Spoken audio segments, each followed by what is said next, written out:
É indescritível o que nós acabamos de ouvir. O presidente precisaria estar informado de que foi exatamente no nosso governo que a Petrobras ganhou o tamanho que ganhou, com a capitalização de 70 bilhões de reais para a Petrobras crescer. O presidente precisava saber que o meu governo é marcado pela maior política de inclusão social, pela maior geração de emprego, pelo maior aumento de salário mínimo, pelo maior investimento na agricultura familiar, pelo maior investimento na criação da Lei Geral da Pequena Empresa, pela criação do Simples, ou seja, o nosso governo, além disso, foi o governo que mais fez investimento na educação. São 18 universidades federais novas, 178 campi e 422 escolas técnicas que fez uma revolução nesse país. O meu governo deveria ser conhecido exatamente por isso, porque quando eu cheguei na presidência, a gente tinha 3,5 milhões de estudantes na universidade. Quando eu saí da presidência, a gente tinha 8,5 milhões de pessoas na universidade. É exatamente isso que é a marca do meu governo. 51 milhões de hectares de terra disponibilizados para efeito de assentamento de pessoas nesse país. O menor desmatamento da Amazônia foi feito no meu governo, dos acordos que nós fizemos. Foi o meu governo que fez o acordo com a Alemanha e com a Noruega para que a gente tentasse, contribuir com a preservação da Amazônia e com a exploração da riqueza da biodiversidade para garantir possibilidade de desenvolvimento para quase 30 milhões de pessoas que moram na Amazônia. Foi o meu governo que deu cidadania ao Brasil nas suas relações internacionais. Nunca antes na história do Brasil, o Brasil foi tão respeitado no mundo, respeitado pelos Estados Unidos, respeitado pelo Chile, pela China, pela Rússia, pela Índia, respeitado pela União Europeia. E foi exatamente no meu governo que nós fizemos com que o país que não tinha um fluxo comercial sequer de 100 bilhões de dólares ultrapassasse 500 bilhões de dólares de comércio no exterior. Esse país, que era um país que, quando eu deixei a presidência, estava crescendo a 7,5%. Esse país, que teve 20 milhões de empregos com carteira profissional, é o país que o atual presidente está destruindo. Está destruindo porque ele adora com bravata, adora falar números que não existem, adora entender que o povo que está aí ouvindo a gente acredita no que ele fala.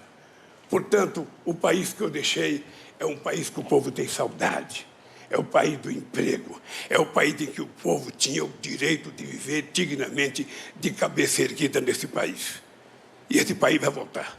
Nenhum empresário sério que conhece a questão da relação comercial no mundo vai fazer queimada ou vai destruir os biomas brasileiros, seja o Pantanal, seja a Amazônia, seja a Caatinga. Não vai. Entretanto, nós temos gente do governo que até incentiva. Nós tivemos um ministro que dizia, deixa a boiada passar. Bom, o que eu quero, na verdade, é o seguinte: eu tive o prazer de ser presidente da República e participar da COP15 em Copenhague. Em Copenhague, o Brasil assumiu o compromisso, que depois foi referendado em Paris, em que a gente reduziu o desmatamento em 80% e que a gente iria diminuir a emissão de gás de efeito estufa em 36,9%. E o Brasil passou a ser referência no mundo inteiro.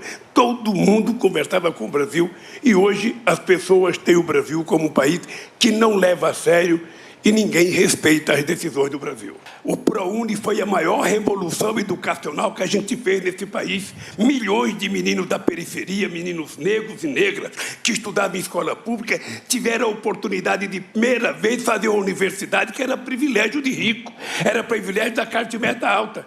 Aliás, filho, você sabe perfeitamente bem que esse país é tão contra a educação que o Peru teve a sua primeira universidade em 1554 e a nossa primeira foi em 1920. Ou seja, a elite brasileira nunca se preocupou em educar. Precisou um metalúrgico sem diploma cuidar disso. E a senhora disse que não viu esse país que eu falei acontecer. O seu motorista viu. O seu jardineiro viu. A sua empregada doméstica viu. Você pode perguntar para a sua empregada doméstica que ela viu que esse país melhorou, ela viu que ela podia almoçar e jantar todo santo dia, que ela podia tomar café, ela viu que o filho dela poderia entrar numa universidade, o seu jardineiro viu, Ora, porque os pobres, efetivamente, cresceram nesse país e conquistaram cidadania. Talvez a senhora não tenha visto, eu não sei se a senhora votou favorável à legalização do emprego da empregada doméstica, mas ela viu que melhorou a vida dela. Ela viu que ela foi respeitada. E é assim que vai voltar a ser. O pobre deste país vai voltar a ser respeitado. Ele não vai ter emprego verde e amarelo, ele vai ter emprego efetivamente, sabe, com descanso semanal remunerado, com direito a férias, porque esse país acabou a escravidão em 1888. Não é possível que o trabalhador hoje estique trabalhando como se fosse um entregador de comida, sentindo o cheiro da comida, sem poder comprar o que comer. É preciso que a gente legalize a vida desse cidadão, transformá-lo num pequeno empreendedor, é dar cidadania para ele. É fazer com que ele tenha direito quando a sua moto quebra, quando o seu carro quebra, quando a sua bicicleta quebra. E é isso que nós vamos fazer, porque é isso que nós sabemos fazer, e é isso que nós fizemos a vida inteira. Nada de escravidão no século XXI. É preciso voltar ao tempo da liberdade que eu aprendi desde o movimento sindical. Não teve nenhum processo que facilitou mais a investigação, que melhor remunerou a Polícia Federal, que contratou mais Polícia Federal, que não tinha procurador engavetador. Era abertura total e transparência total. O portal da transparência, se lembra? A lei do acesso à informação, tudo isso foi coisas que o PT criou, onde até o papel higiênico que se funcionava no Palácio, as pessoas poderiam acompanhar. Hoje, qualquer coisinha é um sigilo de 100 anos. Sigilo de 100 anos por cartão corporativo. Sigilo de 100 anos.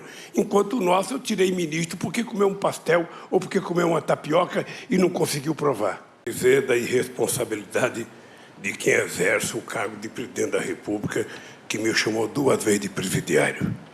Ele sabe a razão pelas quais eu fui preso.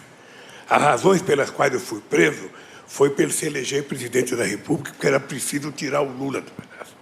Eu, nesse processo todo, estou muito mais limpo do que ele ou qualquer outro parente dele, porque eu fui julgado, fui considerado inocente, sabe, pela Suprema Corte, pela primeira instância da ONU, pela segunda instância plena da ONU.